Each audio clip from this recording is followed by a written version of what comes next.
conservación para este lapso 2022-1 y haciendo un esfuerzo de tratar de colocar todos los temas en YouTube y en WhatsApp debido a las constantes fallas eléctricas en que hemos estado sometidos. He tenido que recurrir a revisar las clases anteriores que tenía grabadas. Y en este caso voy a explicar la clase del profesor Álvaro Anzalone, profesor que se retiró de nuestra institución, actualmente reside en los Estados Unidos, sobre la dinámica de los plaguicidas. ¿Y esto por qué? Porque gran parte de nuestra actividad agrícola genera este tipo de residuos que son contaminantes químicos que pueden afectar la calidad del agua y la calidad del suelo. Entonces aquí lo primero que tenemos que hacer, ¿qué sucede cuando aplicamos un plaguicida en el suelo? Y ocurre una serie de reacciones, muchas complejas. Parte del plaguicida se puede fijar en la micela coloidal, una parte se degrada en el ambiente, otra parte se pierde por escorrentía contaminando lagos y lagunas, una parte se lixivia yendo al agua subterránea, una parte se fotodescompone por la acción de la luz, siendo en este caso inerte, otra parte se volatiliza yendo a la atmósfera, una parte se degrada por temperatura, que es la termodegradación, y otra parte es consumida por el hombre, por los animales o por las mismas plantas, causando un problema de salud pública. Entonces todas estas reacciones hay que tenerlas en cuenta. Entonces el comportamiento de los plaguicidas va a depender de muchos factores en función de las características físico-químicas del mismo y en función también de las características del suelo. Y vamos a ir aunando, profundizando en cada uno de estos factores a lo largo que vayamos desarrollando el tema. Entonces aquí tenemos, también depende de la estructura de las moléculas de los plaguicidas.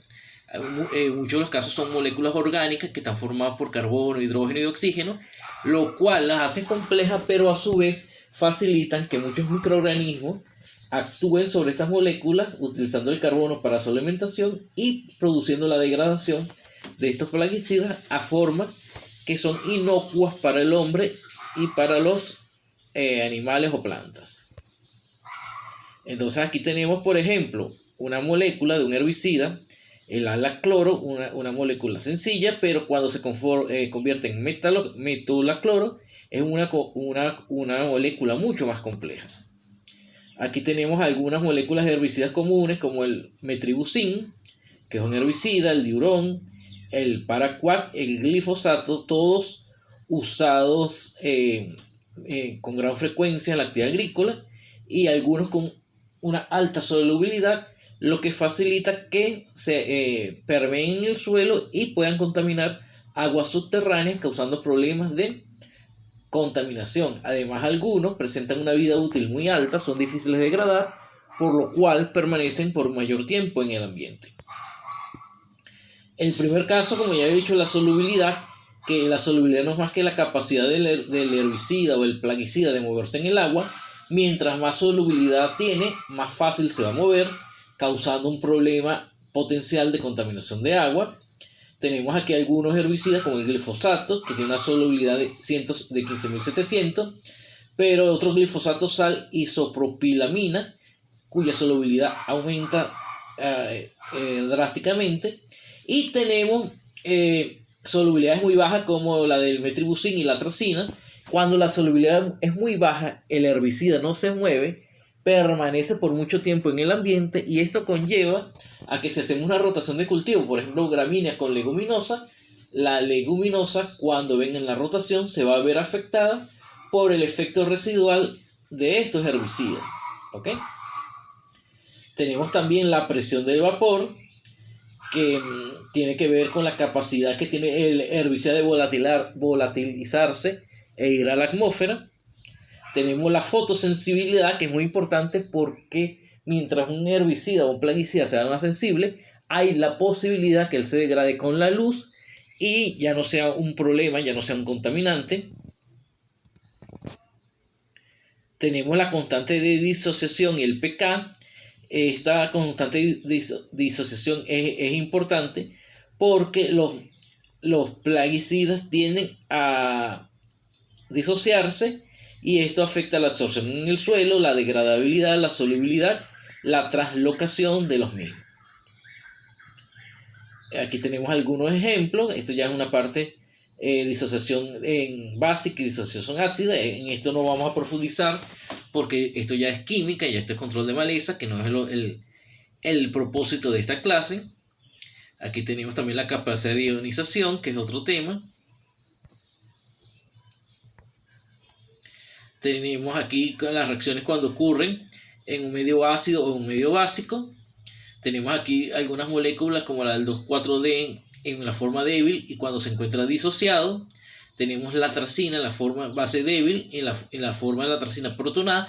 Todos estos cambios hay que tenerlos en cuenta porque pueden ser para bien o para mal. Puede ser que cuando se disocie pase una forma que sea inocua, pero también puede pasar una forma que sea más contaminante y más tóxica para las plantas, los animales e incluso el hombre. Entonces aquí tenemos alguna capacidad de ionización, va a depender del valor del pK y puede ser muy fuerte, moderado, débil, muy débil en el caso del ácido, mientras que en las bases a medida que aumenta el pK pasa al revés, en vez de débil pasa hacia muy fuerte a medida que el pK va aumentando. Aquí tenemos el pK en una molécula de glifosato que es ácido menor a 2. Tenemos el coeficiente de absorción. ¿Por qué el coeficiente de absorción es importante?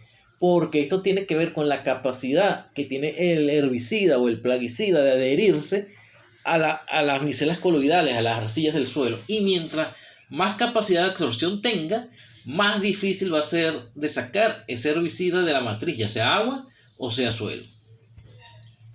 Y va a durar por mayor tiempo en el ambiente contaminando suelos o agua. Y esto es inverso a la solubilidad. Mientras un herbicida tenga mayor absorción, va a ser menos soluble. ¿Ok? El coeficiente de reparto tiene que ver con la distribución de un compuesto químico en la fase separable. Esto no vamos a profundizar mucho en esto. Aquí tenemos el valor de KOC, el logaritmo de KOC es otro valor que con fines fitosanitarios. Aquí tenemos lo que nos interesa en la clase, que es cómo los plaguicidas actúan en el suelo.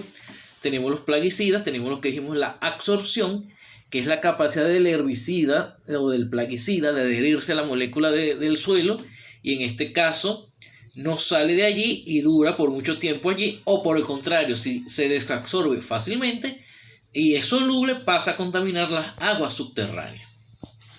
Aquí tenemos las micelas, sobre todo las arcillas del tipo 2A1 y las moléculas orgánicas tienen mayor capacidad de absorción en comparación a las arcillas tipo 1A1 de baja reactividad, como es la caolinita, generalmente en suelos muy viejos. Aquí tenemos también las micelas orgánicas que tienen la capacidad de atrapar herbicidas.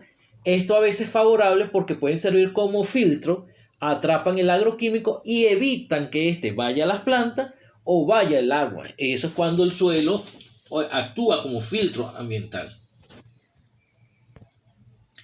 Tenemos algunos mecanismos de absorción como los enlaces hidrofóbicos, las fuerzas de Van der Waals, los puentes hidrógeno, los puentes de carbono, los enlaces aniónicos, el intercambio catiónico, toda esa serie de enlaces que permiten que esos plaguicidas, que son de origen orgánico, se mantengan unidos a esa micela coloidal. Esos son algunos de los mecanismos de absorción.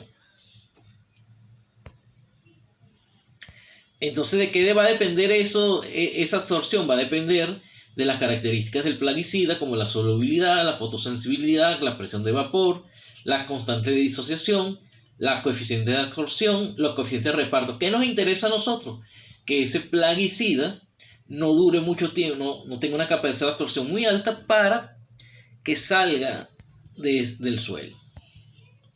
Tenemos factores inherentes al suelo como la cantidad de micela coloidal, el tipo de arcilla, el pH, la temperatura del suelo. ¿Ok? Tenemos la humedad del suelo, la cantidad de agua que hay en el suelo, los microorganismos que existen en el suelo porque ellos ayudan a degradar esos plaguicidas. Aquí no lo dice, también el contenido de materia orgánica. Y esto da como origen a la persistencia del plaguicida en el suelo. ¿Y qué es la persistencia? Es el tiempo que puede durar ese plaguicida en el suelo, y que eso da tiempo a que ocurran algunas reacciones, se pueda volatilizar, se pueda lixiviar se pueda degradar y algunas de esas reacciones pueden afectar o comprometer la salud pública.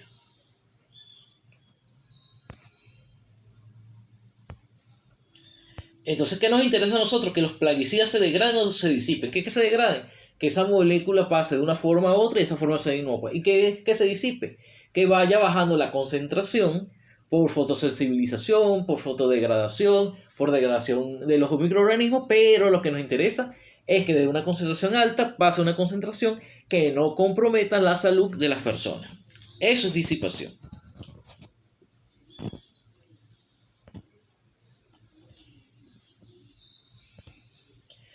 Entonces tenemos la degradación biótica, que es la degradación que hacen los microorganismos, que es un proceso que se llama bioremediación y que esta puede ocurrir por desalogenización, desalquilinización, descarboxilización, oxidación, hidrólisis, hidroxilización, conjugación o destrucción de los anillos estructurales que forman parte de la molécula del plaguicida. Existen 3 tipos básicos de degradación química, que es la hidrólisis, que es por la acción del agua, la fotodescomposición por la acción de la luz y la termodegradación por la acción de la temperatura. En ambos casos nos interesa es que el herbicida se degrada. Disculpe que le hable tanto de herbicidas, pero en general es plaguicida. Esa es la degradación abiótica. Hablamos de la biótica con los microorganismos, hablamos de la biótica que puede ser por el agua, la acción de la luz o la acción de la temperatura, que ya los expliqué aquí brevemente. Aquí entonces tenemos que cuando hay persistencia ocurre a lo largo de los años, dado que se van aplicando plaguicidas y generalmente los suelos son arcillosos, se van acumulando hasta llegar a niveles altamente peligrosos para los ecosistemas. Aquí tenemos algunos ejemplos, como ejemplo el metabolitos de metribuzina en el suelo. ¿Ok? Tenemos metabolitos de 2,4-D en diferentes medios, suelo, acuático o planta. Tenemos otro peligro que es la lixiviación de los plaguicidas en el suelo, sobre todo en suelos arenosos, que es lixiviación, que cuando un plaguicida es muy soluble, pueda pasar a través del suelo y contamine las aguas subterráneas, y esta agua va a ser agua que no va a ser potable para el consumo humano. Aquí esto es muy importante y eso siempre sale en el examen, tanto la extraordinaria como el examen normal, que es el índice de Gustafsson, que en función del logaritmo de la vida media del plaguicida y el logaritmo del K/C no permite estudiar un riesgo de lixiviación de plaguicida, y este riesgo de lixiviación lo podemos asociar a la textura del suelo, al contenido de materia orgánica y estimar cuáles son los posibles riesgos de contaminación. Generalmente nosotros le damos estos valores de TO5 y de K/C en el examen para que hagan los ejercicios, y aquí tienen algunos valores de solubilidad, tenemos algunos valores de K/C de tipo media y tenemos los riesgos de lixiviación medio o alto, y esos riesgos según el índice de Gustafsson puede ser lixiviable cuando es más de 2,8, intermedio de 2,8 a 1,8 y no lixiviable. Cuando es lixiviable tenemos un alto riesgo de contaminación de las aguas, sobre todo cuando los suelos son arenosos y con bajo contenido de materia orgánica o tienen una baja capacidad de intercambio catiónico. Fijo, esta pregunta le sale en el examen y le sale comparar algunos herbicidas y cuáles recomendaría usted en función de los riesgos de lixiviación. Después de en el suelo tenemos los plaguicidas en el agua, los cuales pueden ser arrojados de manera intencional o de manera no intencional. En ambos casos, esto crea un problema de contaminación. De manera intencional, esto es cuando se agrega, y esto puede afectar la vida acuática de las plantas y la ictiofauna, o sea, de los peces. ¿Ok? Eso de manera intencional. De manera no intencional, por el escurrimiento, generalmente en suelos de alta pendiente, o por la lixiviación, cuando contamina las aguas subterráneas. Son dos procesos. ¿Ok? En el agua también ocurren procesos de degradación, como ocurren en el suelo: hidrólisis por la acción del agua, fotólisis, también procesos por acción de la temperatura, que son de origen abiótico. También hay procesos de degradación, de hiperacumulación en las plantas, como la legna, que se lo explicaba en el tema anterior, que es em, así como hay bioremediación, hay fitorremediación usando las plantas, como el Ichornia crassipes, el patico de agua. En todos los casos, estos problemas de contaminación de suelos y aguas, es importante que podamos tener mecanismos de monitoreo para saber si el suelo está contaminado o no. Entonces existen métodos químicos. Aquí lo vamos a ver. Aquí un problema de contaminación con metribuzin, en el nombre del producto comercial es Sony. Aquí se hizo un método de refrigeración, se hizo un tamizado de la muestra y después la determinación se filtró, se concentró un roto de vapor, se inyectó un cromatógrafo de gases. ¿Qué es un cromatógrafo de gases? Tenemos una muestra líquida y el gas que inyectamos va transportando ese herbicida hasta que llegue a aquí está el herbicida, se va transportando hasta que llegue a un aparato que es cromatógrafo de gases, que es este caso, donde se cuantifica, se identifica primero, en función del tiempo que tarda en salir desde que se inyectó hasta que pasó por la columna cromatográfica, hasta que sale en el detector, se identifica en función del tiempo y se cuantifica para determinar qué cantidad había en este caso en el agua. Y fíjense que aquí está el pico, este pico que sale como que es a los 19 minutos, corresponde al metribuzin. Este es un cromatograma típico. Aquí tenemos una curva de calibración para cuantificar cuánto había de metribuzin en esa agua. Aquí tenemos estos picos. Hay que estar pendientes con los picos porque se parecen, pero el tiempo es importante para diferenciar cuando se trata del metribuzin o cuando se trata de otro compuesto orgánico. Aquí tenemos el caso en una muestra de suelo, el tiempo de disipación, para determinar en cuánto tiempo desaparece ese herbicida de la muestra de suelo. Y aparte de los métodos químicos, tenemos método biológico, que no consiste más que ver la tolerancia de una planta cuando se aplican diferentes dosis de un agroquímico. Aquí tenemos las plantas. Fíjense que diferentes características de crecimiento, es decir, cuando tiene una dosis más alta, la planta se chaparra, tiene menos crecimiento. Aquí hacemos la dosis del herbicida en comparación al peso fresco. Se supone que cuando la dosis es más alta, el peso fresco va a ser menor porque la planta, que es sensible, ha sido afectada en su crecimiento. Y aquí tenemos desde el punto de vista biológico cómo a diferentes dosis vemos diferentes comportamientos, es decir, plantas que no son afectadas hasta que plantas que ni siquiera crecieron.